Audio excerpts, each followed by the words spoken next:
হ্যাঁ রে বাবা, একেবারে একেবারে ভাবিস না যে খারাপ, তুলতে পারি না এটা ভাবিস না কখনো।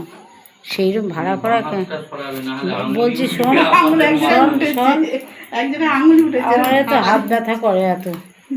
ভিডিওটা যাই হোক, যে এতটা ক্যামেরাম্যানকে আমাদের পয়সা দিবি তাই যে ভালো করে তুলবো, এই যা তুলছি তাই অনেক। সকালবেলা টিফিনে কচুরি খাওয়ার বেলা 4টে লুচি দিকে 6টা চলে যায়, তখন তো বড় না বেশি খাবো কেন ভাই। আর দুটো কচুরি তো দেয়, এসছি তো 5,000 টাকা দিয়ে পুরীতে, 50 খানা কচুরি খেয়ে বাড়ি যাবো। ঠিকই বলেছে, না পেরে তো খেয়ে নেবে যে 5,000 টাকা দিয়ে বলছে 700 টাকা বিয়ের প্লেট, 50 টাকার কাঁচের বাটি,